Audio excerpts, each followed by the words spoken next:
pertanyaan, selalu ada jawaban. Dipandu oleh Yohana Margareta.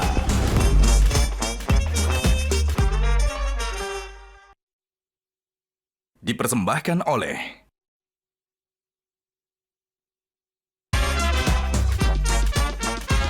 Panelis kita hari ini. Nggak berani ya pemerintah langsung aja kasih aturan. Sudah pernah berangkat haji nggak boleh lagi. Jadi nggak usah ada waktu tunggu. Yang terpilih dari yang dua syarikat ini bukan terlibat dalam kartel tadi kan? Prabowo membuat kementerian ini, saya tadinya berpikir ini ngada-ngada nih.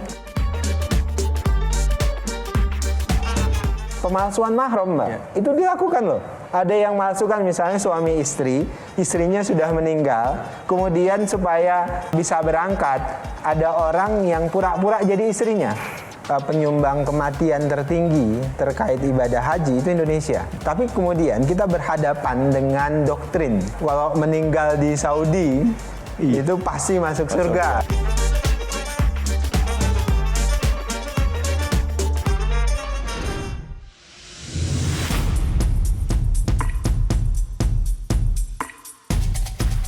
Gajah Duduk dipilih karena keunggulan dalam berinovasi, sehingga melekat di hati masyarakat secara turun-temurun.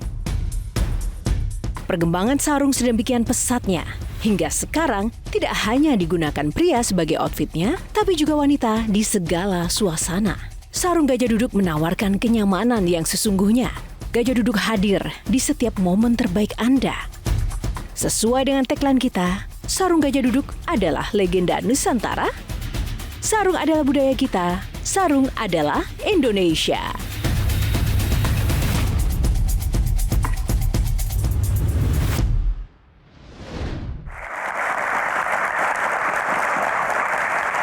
Selamat malam pemirsa, kembali lagi di Q&A karena setiap pertanyaan selalu ada jawaban.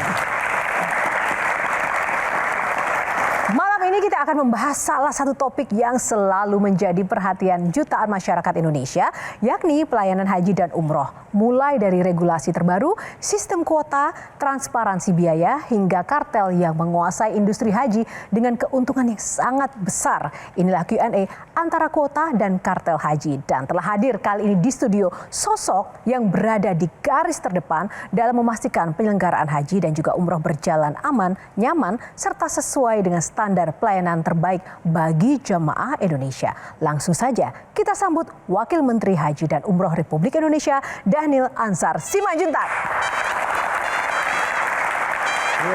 Tepuk tangannya boleh lebih meriah lagi. Halo Bang Dhanil, apa kabar? Waalaikumsalam, apa kabar malam ini? Baik, alhamdulillah Mbak Yana. Terima kasih sudah berkenan hadir di Q&A. Sama-sama. Saya perkenalkan dulu panelis yang nanti juga akan berbincang dengan Mbak Dhanil. Mungkin sudah kenal sosok tiga ini. Yang pertama kita berikan tepuk tangan untuk Kang Maman. Yeah. One and only Henry Satrio, abang kita. Masya Allah, ada Bang David Kalik.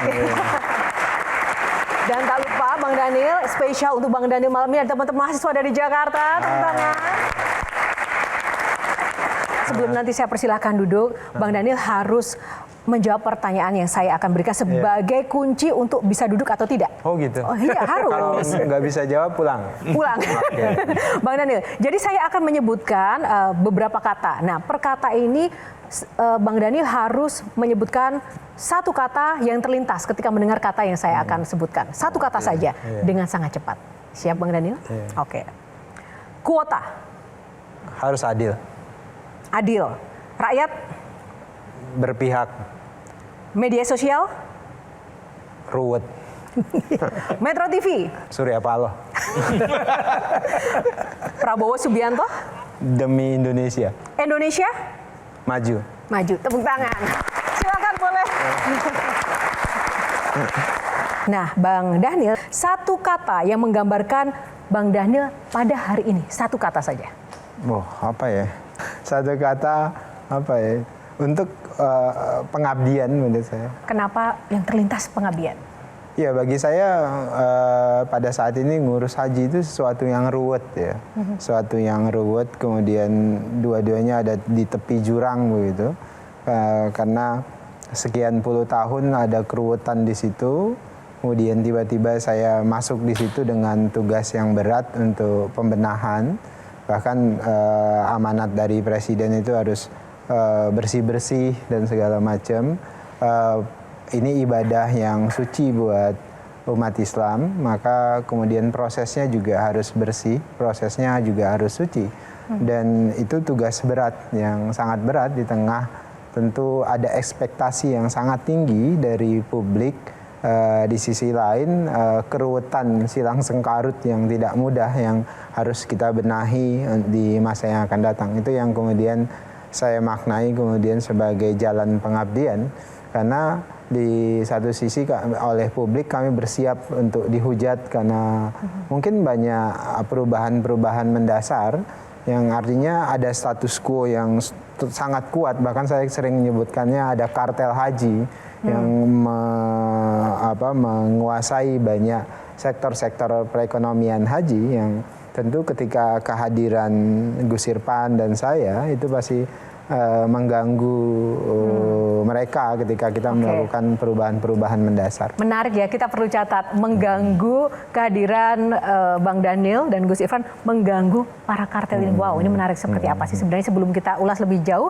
Tapi kita mau buka box dulu. Bang Daniel mau pilih box nomor berapa? Di belakang saya ada 9 box. Pilih salah satu untuk segmen kali ini. Nomor berapa?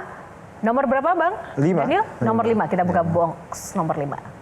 Kuota haji, di segmen kali ini kita akan membahas soal spesifik kuota haji. Langsung saja ya, kesempatan pertama Bang Hinsa. Oke, ini teman saya lama nih, hebat. Jadi saya ikut bangga lah beliau memimpin kementerian ya. Dan yakin Bang Daniel bisa percaya sama teman sendiri. Kalau nggak bisa, mendingan sekarang aja selesai lah. Oh gitu ya? Cuma pertanyaan besarnya yang sering ditanyakan oleh banyak sekali umat muslim di Indonesia. Pemerintah punya kiat nggak supaya semua umat muslim Indonesia berkesempatan pergi haji? Semuanya kan, kalau yang naik haji bila mampu itu yang punya uang ya gampang lah ngatur, yang punya duit kan tinggal diatur-atur, kamu kapan ya, kamu tahun depan, kamu 2 tahun lagi, itu bisa. Tapi yang nggak punya uang ini kan pasti juga pengen berangkat haji, itu gimana? Iya, secara syariat kan jelas ya bahwasannya naik haji itu bagi yang mampu, istitoah, istitoah kesehatannya, istitoah finansialnya, istitoah macam-macam semuanya. Kedua, kuota haji itu terbatas. Terbatas itu adalah maknanya Arab Saudi itu menyediakan kuota untuk seluruh dunia itu 2 juta, kapasitasnya 2 juta. Yang ngantri di Indonesia sekarang itu ada 5,4 juta orang. 5,4 juta di seluruh dunia itu jauh lebih besar. Artinya kalau dihitung dari total umat Islam misalnya mau ngantri bisa 100 jutaan. Dan kuota yang diberikan Saudi ke kita itu rata-rata 221 ribu. Jadi kalau dibagikan misalnya 221 ribu per tahun kepada 5,4 juta orang itu rata-rata bisa di atas 25 tahun sampai dengan 30 tahun ngantrinya. Kenapa kemudian antriannya begitu panjang? Salah satu permasalahannya karena kuota Saudi yang terbatas, maka harus ngantri begitu. Ya, nah itulah kiatnya apa yang harus kita lakukan sebenarnya. Tadinya antriannya ini sangat tidak berkeadilan.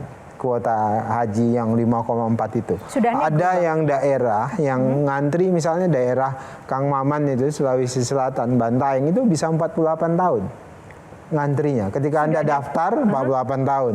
Tapi ada juga yang cepat. Yang ada yang 15 tahun misalnya di Bengkulu, itu ngantrinya cuma 15 tahun. Tapi sudah ada negosiasi dengan Arab Saudi tidak? Bukan, masalahnya bukan di situ. Masalahnya kuota itu adalah dia ngantri, masalah ngantrinya itu adalah gimana caranya supaya seluruh Indonesia tidak ada disparitas yang terlalu tinggi itu. Makanya kemudian kita merubah pola antrian supaya polanya itu berkeadilan di seluruh Indonesia. Jadi orang yang dari Aceh sampai dengan orang di Papua antriannya sama. Makanya kemudian yang 48 tahun tadi kita hitung pakai hitungan lama antrian, pakai jumlah antrian, tidak lagi pakai jumlah penduduk Islam. Itu kemudian turun dia, Mbak. Yang 48 tahun jadi turun. Kemudian yang di sini nih, yang 13 tahun, 15 tahun jadi naik. Jadi sama rata. Tapi ada di trade off-nya kalau dalam kebijakan publik. Trade off-nya apa? Yang turun lama antriannya itu senang. Tapi yang di sini marah. Karena dia jadi lama ngantrinya. Tapi itulah cara kita untuk memastikan adil untuk semuanya. Karena selama ini disparitasnya terlalu tinggi. Nah, apakah ada cara lain untuk antrian makin pendek? Ada, yaitu tambah kuota kita dari Saudi. Nah, pemerintah Saudi memang berencana untuk meningkatkan kapasitas daya tampung di Tanah Haram. Yang tadinya daya tampung 2 juta, mereka berencana 2030 bisa nampung 5 juta. Kalau mereka berencana tampung 5 juta, itu kuota kita bisa bertambah 100%. Bisa 500 ribuan. Pertanyaan berikutnya adalah, 500 ribuan kalau kuota kita bertambah, keuangan haji kita siap enggak? Kenapa? Karena keuangan haji kita itu dikelola oleh badan khusus yang namanya Badan Pengelola Keuangan Haji, BPKH namanya. Nah, itu uang setoran jamaah di awal ketika mereka mau mendaftar, itu disetorkan ke situ. Nah, BPKH kita ketika nanti misalnya nambah 100%, itu berarti nambah dana istilah quote and quote ya, di tanda kutip, itu talangan untuk menambah dana haji, itu berarti naik juga 100%. Nah, itu akan berdampak terhadap keuangan haji kita. Saya kalau menjelaskan ini, Mbak Yona, harus panjang. Jadi kenapa? Karena publik perlu detail terkait dengan hal ini. Makanya saya selalu sebutkan literasi haji itu dibutuhkan, Bang Hensat. Kenapa? Karena selama ini publik yang awam dengan orang-orang yang bekerja di sektor perhajian itu pengetahuannya tidak sama. Jadi orang yang mengelola perhajian, baik itu di ekonomi hajinya, KBIH misalnya, travel dan segala macam, itu pengetahuan hajiannya lengkap, tapi publik tidak. Itulah yang tadi saya sebutkan. Kemudian karena ada gap di situ, itulah yang kemudian menyebabkan ada potensi kartel dan macam-macam. Sehingga mudah misalnya di sosial media itu diprovokasi dengan pendekatan emosional dan macam-macam. Itu nggak berani ya pemerintah langsung aja kasih aturan, sudah pernah berangkat haji nggak boleh lagi. Jadi nggak usah ada waktu tunggu, kan sekarang ada waktu tunggu, nanti setelah beberapa puluh tahun baru boleh lagi gitu. Nggak usah ada gitu. Anda sudah pergi ke haji, udah gantian sama yang lain, nggak usah lah. Masa mau masuk surga maunya sendiri aja, yang lain nggak boleh gitu kan? Bisa nggak begitu? Tegas-tegasan aja, udah haji kan, udah cukup, satu. Undang-undang baru itu kalau dia sudah naik haji, dia hanya bisa naik haji 18 tahun lagi. Lebih lama, relatif nggak mungkin. Iya. Jadi kalau 18 tahun itu relatif nggak mungkin sebenarnya orang bisa naik haji 2 kali kalau kesempatan naik haji yang kedua kali hanya boleh dilakukan 18 tahun ke depan. Karena lama antrian saja itu bisa 26 tahun pada saat ini. Jadi sebetulnya relatif nggak undang. Sorry Pak Wamen, maksud saya kan ini undang-undang baru ya. Kenapa waktu undang-undang baru tuh nggak langsung tegas saja, naik haji hanya sekali? Masalahnya adalah Anda nggak bisa membatasi kemampuan dan kemauan orang untuk beribadah.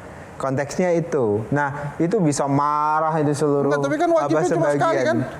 Wajibnya cuma sekali kan naik haji? Wajibnya hanya sekali, itu betul. Gitu. Tapi diskursus terkait itu tidak mudah. Kasian yang kita hadapi, apalagi kalau yang kita hadapi itu adalah orang yang punya keinginan spiritual itu tinggi sekali.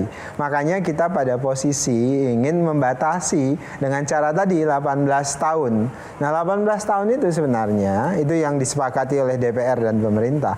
Itu sudah menutup kemungkinan orang untuk bisa naik haji 2 kali. Nah, karena antrian yang 26 tahun itu. Bang Daniel, dari apa yang Anda sampaikan tadi kan sangat kompleks sekali sebenarnya persoalan yang memang harus dihadapi dan diatasi. Apalagi dengan Anda sekarang berada di tanggung jawab yang besar seperti ini.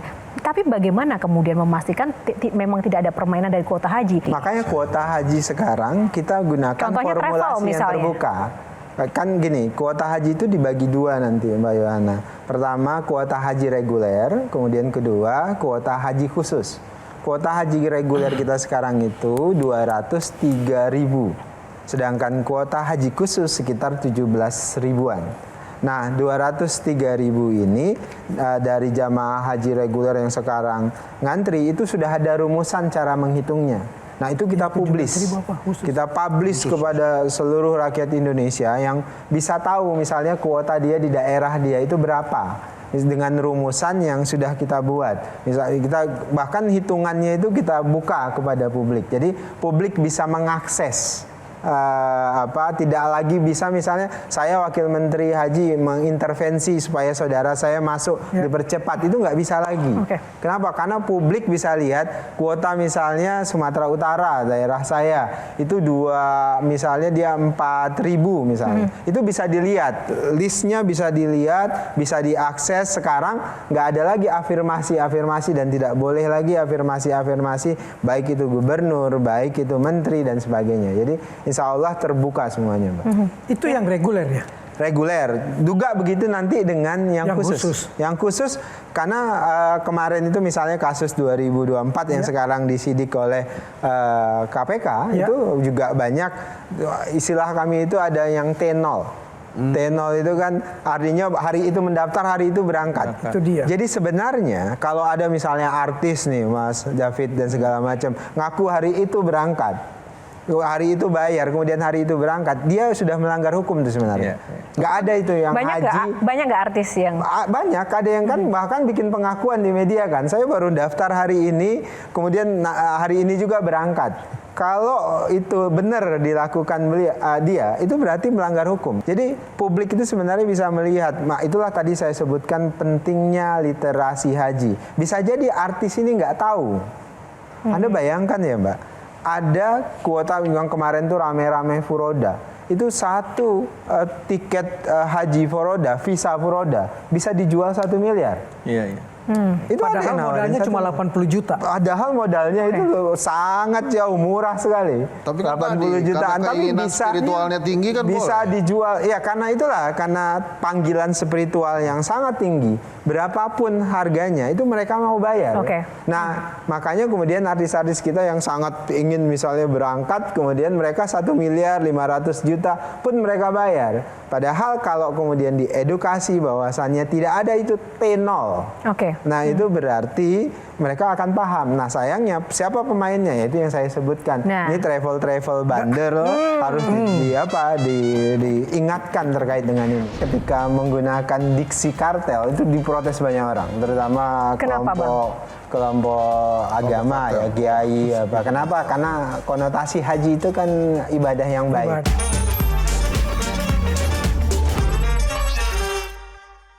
Dipersembahkan oleh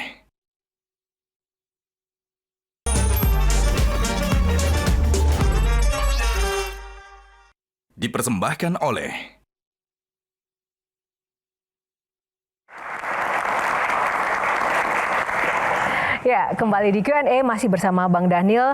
Sebelum kita mulai, kita harus buka box lagi. Untuk segmen kali ini, Bang Daniel pilih nomor berapa? Nomor 3. Kita buka box nomor 3. Kartel haji, tepuk tangan. Teman-teman. Tadi kita bicara kuota haji dan sekarang kartel, masih ada kesinambungan ya. Tadi ada beberapa hal yang belum terjawab. Siapa sebenarnya di balik layar kartel haji ini? Tadi sempat dibilang travel dan juga mungkin ada artis-artis yang nakal tadi karena bukan tidak ada artis yang nakal, bagus nggak tahu, tidak ada literasi. Langsung saja mungkin Mas David dulu. Ini karena nyebut-nyebut artis dari tadi Desa. Merasa terpanggil ya. Kayak kami artis, ya atau misalnya teman-teman artis yang lain, kita ini kan begitu dengar furodah, atau mungkin secara umum orang dengar furoda adalah akan dapat fasilitas yang oke, nyaman karena bayarnya uangnya nggak sedikit. Ada yang 500 juta, 750, ada satu yang bisa sampai di sana.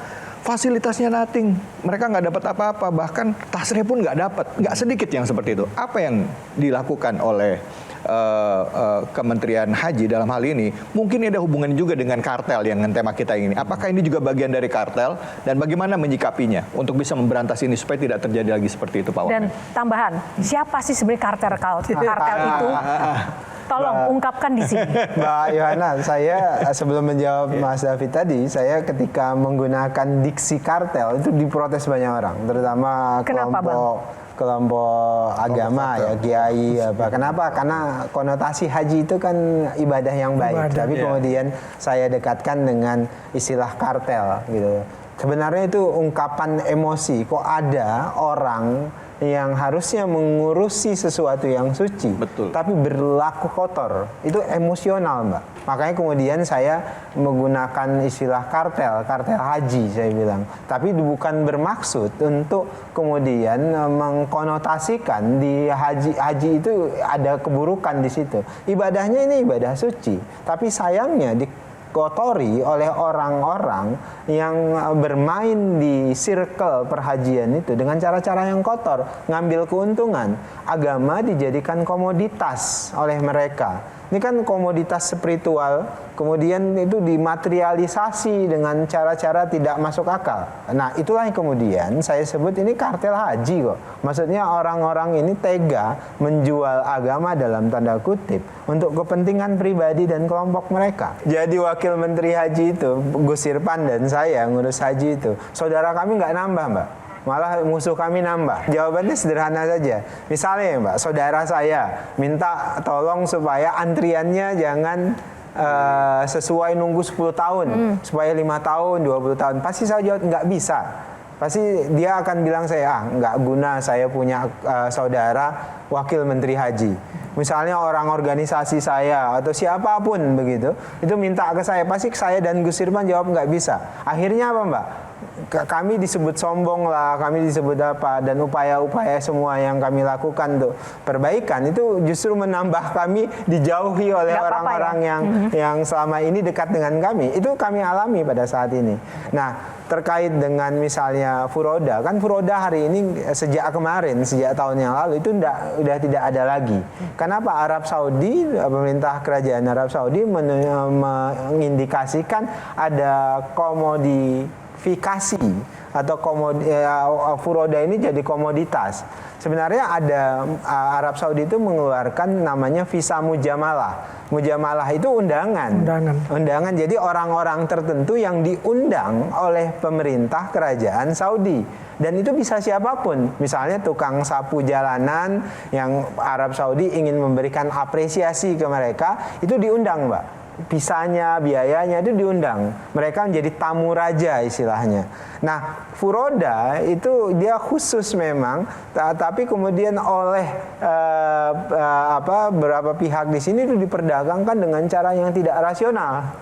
Nah, itu yang kemudian muncul T0 tadi, orang yang beli langsung Nah, bahkan yang lebih tragis misalnya di reguler orangnya meninggal. Tapi kemudian orang yang meninggal itu tadi itu dipanggil-panggil nggak datang-datang, hari warisnya nggak datang. Nah, itu dijual. Itu banyak, dan itu kan jadi temuannya KPK hari ini. Banyak sekali temuan-temuan KPK. Nah, makanya kemudian terjadilah fasilitas yang mereka dapatkan di Arafah, di Mina itu tidak sesuai.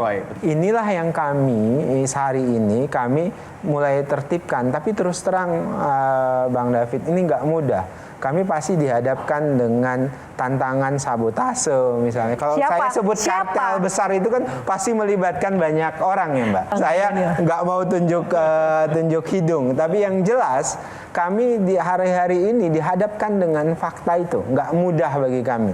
Nah, oleh sebab itu sekarang komitmen untuk memperbaiki ini bareng-bareng itu kami butuh dukungan publik. Karena sekarang misalnya Mbak, tadi kenapa sosial media saya bilang ruwet.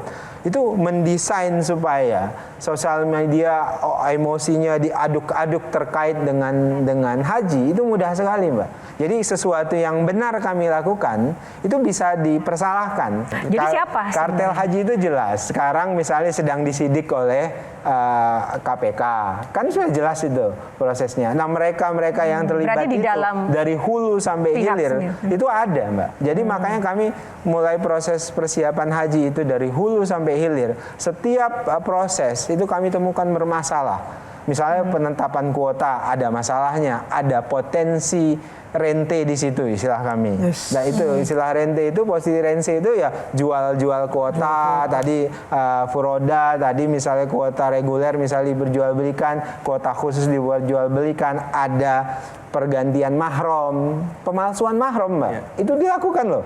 Ada yang malsukan misalnya suami istri, istrinya sudah meninggal, kemudian supaya bisa berangkat, ada orang yang pura-pura jadi istrinya. Diberangkatkan, Mas. Padahal nggak suami istri, nanti bisa tiba-tiba dia punya buku nikah, buku apa, tapi kemudian diberangkatkan. Wow. Nah, itu terjadi. Apa value dari Value itu ibadah karena semangat tadi, karena dorongan spiritualitas yang luar biasa, yang ini harus umat dididik dengan cara yang benar, bahwasannya untuk beribadah harus yang dengan yang benar, yang suci, itu harus dengan cara yang benar, yang jara asana. Ini pengalaman kami ya, seringkali itu main salah-salahan Pak Wamen. Iya, betul. Artinya begini, pada saat ada kejadian di sana, semua menyalahkan muasasahnya karena tidak komit dengan negara. Sekarang syarikah. Ya, syarikah ya. Akhirnya dari mulai menyalahkan lembaga yang ada di situ, negara yang di sana tidak tanggung jawab, sampai akhirnya menyalahkan Tuhan. Artinya apa? Sabar ya, ini ujian dari Allah. Ujian dari Allah. Padahal sebenarnya kesalahan dari orang ini, tapi yang dibawa-bawa Tuhan. Nah, ini kayaknya artinya kan ke depan sudah harus dibenahi. Apa yang kira-kira akan dilakukan? Apa yang sudah dipersiapkan oleh Kementerian Haji? Sekarang mulai dari istilah istitoah kesehatan, Mas. Jadi istitoah kesehatan itu jadi hal yang sangat penting. Karena pemerintah Saudi Arabia itu memberikan warning yang sangat serius. Karena penyumbang kematian tertinggi terkait ibadah haji itu Indonesia. 50% kematian di Tanah Suci itu adalah dari Indonesia. Tahun lalu 467 orang meninggal di Saudi. Tapi kemudian kita berhadapan dengan doktrin. Misalnya kalau meninggal di Saudi itu pasti masuk surga gitu. Ya even kan doktrin apa yang disampaikan itu ada ajaran agama di satu sisi, tapi bukan berarti kemudian kalau kita sakit-sakitan kemudian memaksakan diri untuk berangkat di sana. Tapi kalau kematian gitu datang ketika kita sakit, ketika kita ingin berangkat, itu sudah bagian takdir yang sebenarnya sejatinya begitu. Tapi bukan berarti kalau Anda sakit-sakitan kemudian misalnya sudah gagal ginjal, sudah cuci darah stadium 5 misalnya, tapi masih memaksakan untuk berangkat di sana. Kenapa? Karena berharap nanti misalnya meninggal di Saudi Arabia. Itu tidak betul kalau begitu. Makanya kemudian istitoah kesehatan kami pertegas. Misalnya gagal ginjal, stadium 5 yang sudah cuci darah tidak bisa berangkat. Diabetes akut tidak bisa berangkat. Nah, kami mulai dari situ, Mas, supaya nanti di sana akan tertib istitoah. Nah, resikonya apa? Resikonya kita berhadapan dengan fakta emosional. Saya sebutnya fakta emosional. Kenapa? Karena sudah lama ngantri, tiba-tiba nggak bisa berangkat. Nah, itulah kami membutuhkan dukungan penjelasan fikih dan syariat dari tokoh agama, bahwasannya haji itu syaratnya harus istitoah. Istitoah itu adalah istitoah kesehatan, mampu secara material, mampu dan sebagainya. Jujur aja, ketika Silakan. Prabowo membuat kementerian ini, saya tadinya berpikir ini ngada-ngada nih. Karena ngurusin satu hal kok ada kementeriannya. Tapi setelah mendengar tadi malah telat mendirikannya. Karena dari tahun 91 ketika saya berangkat haji, bisik-bisik seperti ini udah terjadi, udah terdengar. Mafia, kartel-kartel udah terdengar. Nah, yang menarik tadi kalimat begitu bicara kuota harus adil. Berat nih. Saya ingin disclaimer dulu. Jangan cuma artis dong yang ditembak. Karena yang bisa bayar 500 1 juta itu pejabat, teman saya orang TV, orang televisi aja dengan 500 juta berangkat kok. Jadi supaya adil nih, jangan cuma lihat artisnya. Contohnya. Siapa yang punya duit gitu kan? Siapa yang punya duit 500, 1 miliar bisa berangkat. Kita mengalami musibah Sumatera Utara, Aceh, Sumatera Barat. Akan banyak calon jemaah haji kita yang mungkin juga wafat. Kuota dia akan diambil oleh siapa? Kemarin kan ada kebocoran 5 triliun. Iya. Apakah itu memang benar cuma 5 triliun atau sebenarnya lebih daripada itu? Itu jadi perdebatan saya dengan DPR. Pertanyaannya lebih berat dari gue. Iya, lebih berat ini.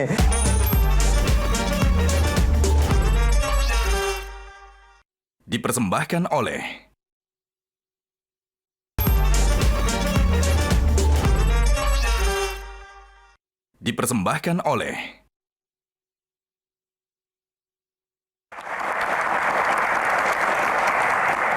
Masih kembali di Q&A tadi, pertanyaan yang sangat menarik dan sangat mendasar dari Kang Maman. Bagaimana dengan kuota saudara-saudara kita yang mungkin wafat ketika dalam musibah di Sumatera, itu kuotanya akan dipakai oleh siapa? Ya, aturan undang-undangnya jelas. Misalnya kalau yang wafat itu orang tua, misalnya ibu, bapak, maka kuotanya mereka bisa digantikan oleh anaknya. Kalau masih ada. Bagaimana memastikan bahwa kuota-kuota itu tidak kemudian diambil oleh kartel-kartel? Oh, nggak atau boleh, mafia? kan ada transparan nih sekarang Mbak datanya. Nanti makanya ketika misalnya wafat ya ibu bapak misalnya, itu nanti petugas kami di Kementerian Haji di daerah itu akan cek ahli warisnya. Ahli warisnya itu yang nanti akan berangkat kalau terkait dengan itu. Jadi kalau kemudian tidak punya pasti punya ahli waris ya. Kalau tidak punya ahli waris maka ya urutan berikutnya. Jadi sesuai dengan urutannya. Itu kalau yang terkait dengan yang mengalami bencana. Sekarang ini kami terkait dengan Aceh, Sumatera Utara, terkait dengan Sumbar, itu ada kebijakan khusus. Misalnya sekarang ada rekrutmen petugas haji di daerah tersebut. Nah, proses seleksinya kami tunda sementara sampai kemudian ada recovery yang memungkinkan untuk proses seleksi. Pun ternyata kan sekarang ada proses pelunasan, Mbak. Ternyata teman-teman kami yang di saudara-saudara kami yang di Aceh, Sumatera Utara dan Sumatera Barat tingkat pelunasannya tinggi juga. Gitu. Nah, ini uniknya orang Indonesia dalam beragama ya. Jadi antusiasmenya itu tinggi. Dalam kondisi bencana saja, data kami menunjukkan Aceh, kemudian Sumatera Utara dan Sumatera Barat walaupun ada perlambatan, tapi kemudian antusiasme untuk mendaftar, untuk cek kesehatan itu tetap tinggi. Mungkin nggak Mas? Karena ada yang lebih penting dari berangkat haji, dia minta kembali uangnya untuk kehidupan sehari-hari mereka. Bisa. Jadi itu sangat memungkinkan. Jadi kalau kemudian memutuskan untuk tidak naik haji atau menunda, itu bisa. Kalau ada dua pilihan, memutuskan mundur atau memutuskan menunda. Ya. Dia menundanya itu bisa tahun depan, bisa tahun depan lagi sesuai dengan kemampuannya. Jadi dia bisa menunda itu namanya kalau dia belum lunas dia menunda saja dulu. Nanti bisa berangkat tahun berikutnya dan seterusnya. Nah, terkait dengan tadi Kang Maman kenapa artis misalnya. Sebenarnya kenapa saya berikan contoh artis karena yang flexing, yang menunjukkan saya bisa berangkat pas berangkat bayar itu artis banyak kan. Yang naif justru Iya, artis. karena itu tadi PR-nya sekarang Mas David itu literasi, edukasi. Karena teman-teman artis kita itu perlu diliterasi terkait dengan regulasi dan sebagainya. Kalau tadi yang Kang Maman bilang pejabat, kemudian orang yang punya uang segala macam, itu dia biasa silent, diam aja gitu. Tapi berangkat terus. Tapi berangkat terus. Nah, ini yang harus juga kemudian kita tahun ini kami akan tegakkan itu dengan sebenar-benarnya, tidak ada lagi T0 itu. Termasuk Jadi, petugas haji, Mas? kalau petugas haji dia memang diseleksi Kang Maman. Yang sudah jadi petugas haji tahun ini, tahun depan boleh berangkat lagi? Nah, itu terkait misalnya ya, kalau petugas haji itu kan batasnya 3 kali Kang Maman. Hanya boleh 3 Ada kali. 3 kali. Karena petugas haji itu kita butuhkan mereka yang memang kenal medan. Tapi dijamin nggak ada titipan seperti Mas Daniel? Itu pertanyaan di daerah pertanyaan yang sekarang itu kami sedang upayakan memastikan petugas haji itu bukan orang-orang yang nebeng naik haji. Jadi kami ingin pastikan petugas haji itu benar-benar didedikasikan menjadi petugas haji. Makanya Kang Maman, petugas haji tahun ini itu masuk barak nanti. Jadi mereka setelah ikut tes CAT nanti ada sekitar lebih dari 3.000-an orang yang jadi petugas haji itu masuk barak selama 3 minggu. Kami bekali mereka pertama dengan kapasitas fisik bonding. Kami ingin memastikan mereka sebagai petugas yang bonding satu dengan lainnya sehingga bisa koordinasi dengan baik. Kemudian kedua bahasa Arab dasar, bahasa Arab yang dasar-dasar saja. Kemudian yang ketiga fikih dasar haji. Karena mau dia petugas kesehatan, mau dia linjam itu keamanan, itu kadang-kadang tetap ditanyai oleh jamaah secara fikihnya gitu. Bang Daniel, selain masalah kuota tadi, kan harapannya tahun ini bisa rapi. Kalau masalah anggaran sendiri bagaimana? Karena kita tahu kemarin kan ada kebocoran 5 triliun. Apakah itu memang benar cuma 5 triliun atau sebenarnya lebih daripada itu? Itu jadi perdebatan saya dengan DPR. Pertanyaannya lebih berat dari gue. Iya, lebih berat ini. Itu perdebatan saya DPR. Masa di anggaran, jadi begini Mbak Yohana, jadi anggaran penyelenggaraan haji itu hampir 18 triliun. Penyelenggaraannya, itu uang jamaah yang membiayai penyelenggaraan haji. Kemudian APBN itu membiayai Kementerian Haji. Nah jadi kayak petugas tadi ke Kang Maman bilang itu dibiayai oleh APBN. Ya, penyelenggaraan haji ini proses persiapan haji semuanya. Nah yang saya sebut ada bocor 5 triliun itu di seluruh ekosistemnya. Jadi bukan hanya di 18 triliun itu. Jadi di seluruh ekosistem. Kementerian Investasi menyebutkan ekosistem ekonomi haji itu setahun itu sekitar 40 triliunan. Jadi perputaran jamaah umroh kita, Mbak, jangan lupa loh, paling besar itu jamaah umroh. Haji itu setahun hanya 200 ribuan. Jamaah umroh setahun menurut data Kementerian Kedubes Saudi Arabia setahun 2,6 juta. Itu nilainya besar sekali. Jadi ekosistemnya besar sekali. Jadi kebocoran yang saya maksud itu di semua ekosistem ekonomi perhajian. Nah, bagaimana caranya? Kami terutama tentu harus fokus dulu di dana 18 triliun itu, di penyelenggaraan. Apa yang kami lakukan? Semua proses pengadaan persiapan haji itu harus transparan. Misalnya yang sempat rame-rame, syarikah. Penetapan syarikah yang tadinya itu 8 syarikah, tahun lalu itu 8 syarikah. Tapi kemudian ada kesemerautan yang semua menilai karena 8 syarikah ini ya saling menegasikan misalnya sekarang berdasarkan diskusi kami dengan pemerintah kerajaan Saudi Arabia, mereka menyampaikan tidak boleh lagi 8 syarikah karena bikin keruwetan. Mereka hanya mensyaratkan maksimal syarikah itu 2. Akhirnya kami bidding, kami lelang hanya 2 syarikah. Apa yang terjadi Mbak Yohana? Dihajar kami habis-habisan. Malah dituduhlah Menteri Haji ini melakukan monopoli, menerima macam-macam. Wakil Menteri Hajinya mengatur proyek syarikah. Mbak Yohana tahu nggak berapa nilai penunjukan yang dikerjakan syarikah nanti untuk melayankan jamaah? Itu sekitar 2,7 triliun. Itu biaya yang sangat besar. Potensi korupsinya ada. Potensi cashbacknya ada. Dan ini sampai saya Gus Irfan waktu itu saya dengan Gus Irfan sangkin apanya kami tuduhan itu banyak sekali. Siapa yang menuduh? Nah, sekali lagi orang yang dirugikan itu yang anggota-anggota kartel yang sudah menikmati selama ini, Mbak. Tahap berikutnya. Dan di syarikat dijamin Dhanil 0. Nggak ada korup sama sekali. Nggak ada korup sama sekali. Bersumpah nih? Bersumpah. Oke. Ya. Bahkan saya bilang kita bermubahalah, saya bilang. Mubahalah itu dalam tradisi Islam itu saling bersumpah. Iya. Pak Wamen, tapi yang terpilih dari yang 2 syarikat ini bukan terlibat dalam kartel tadi kan? Dipastikan. Saya nggak berani jawab. Jadi karena ini kan besar sekali. Ibu itu asal nonton TV. Nelpon saya, Daniel udahlah berhenti berpolitik, nggak usah ikutan politik segala macam. Coba saya jawab, Ibu nggak apa-apa, saya bela orang yang benar kok.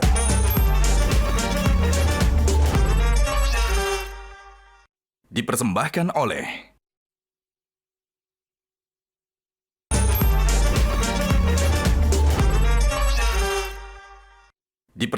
oleh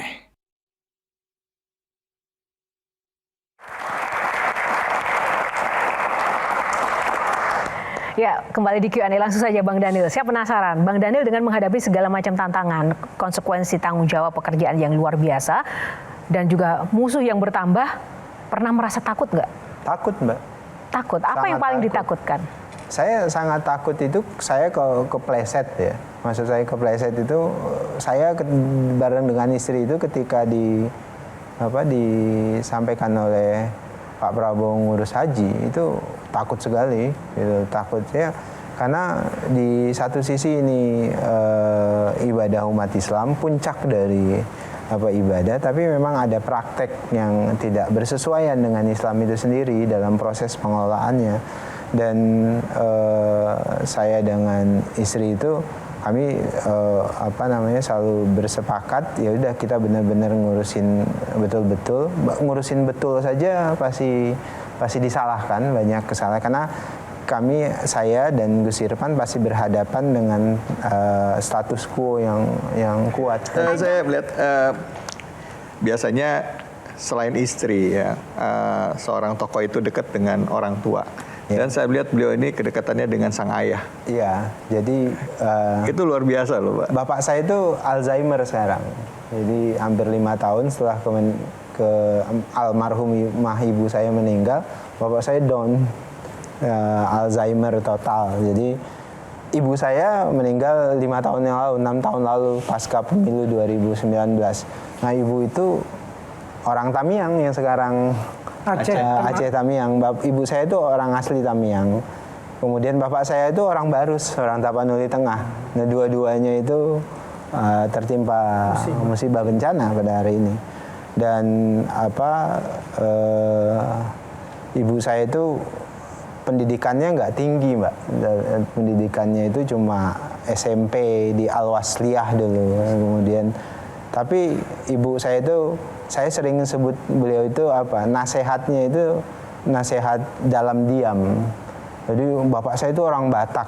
Terus saya ingat sekali bapak saya itu orang Batak, patriarki sekali. Kemudian orang Batak tuh cenderung kasar gitu.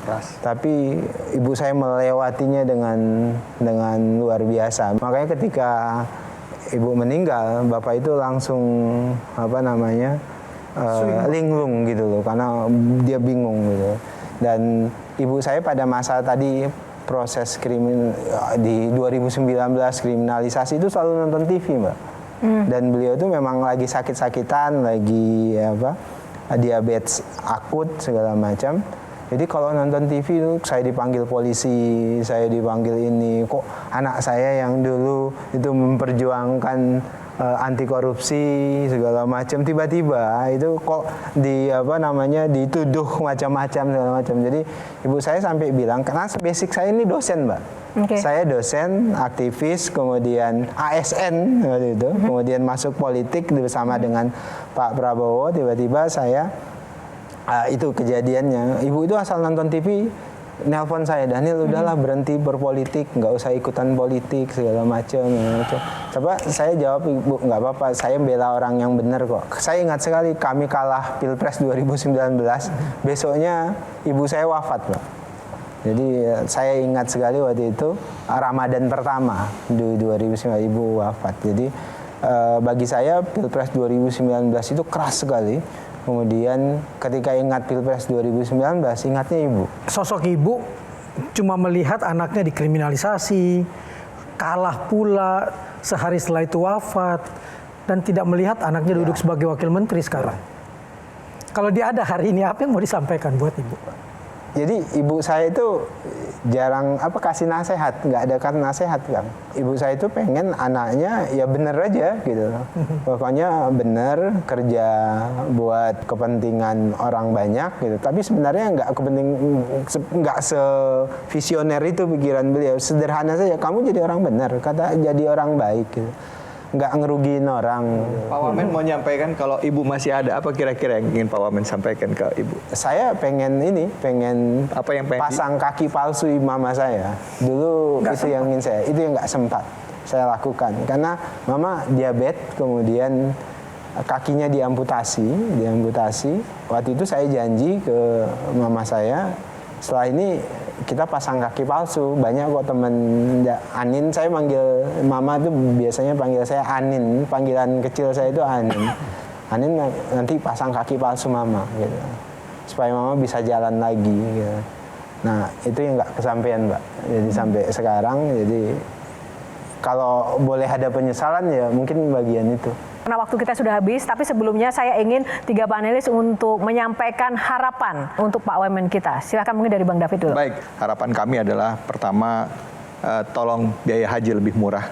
Kedua, pelayanan untuk haji di sana lebih diperbaiki supaya tidak banyak yang terlantar. Dan saya yakin karena saya kenal Pak Wamen punya komitmen dan dedikasi, begitu juga dengan Gus Irfan. Semoga Allah melindungi dan menjadikan haji tahun ini jadi lebih baik dibandingkan dengan sebelumnya. Amin. Itu harapan kami. Bang Hinsa. Yang paling penting jangan sampai menterinya merasa tersaingi oleh aktivitas Anda. Jadi kalau merasa tersaingi nanti kan, waduh, ini kan jadi rahasia umum bahwa ada seperti persaingan antara menteri dan wakil menteri ini. Mudah-mudahan itu tidak terjadi sehingga pelaksanaan haji di Indonesia makin baik. Amin. Amin. Terima kasih Bang Hinsa. Bang Wamen. Saya menggarisbawahi tadi, ini pekerjaan mulia, pekerjaan suci, ibadah. Tapi ada orang-orang busuk yang mengganggu di dalamnya. Saya tidak mau Daniel Ansar ada di bagian yang busuk itu supaya ibu bahagia nanti di sana. Amin.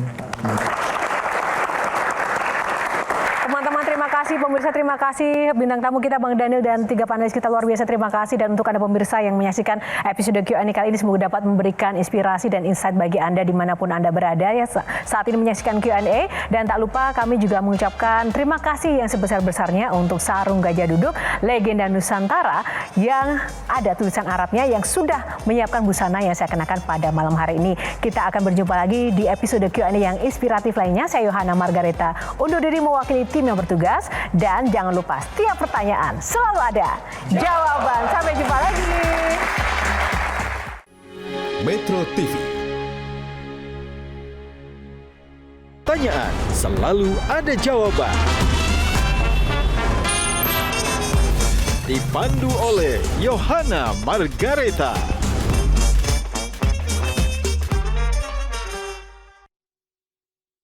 Dipersembahkan oleh Jelajahi cara baru mendapatkan informasi. Download Metro TV Extend sekarang.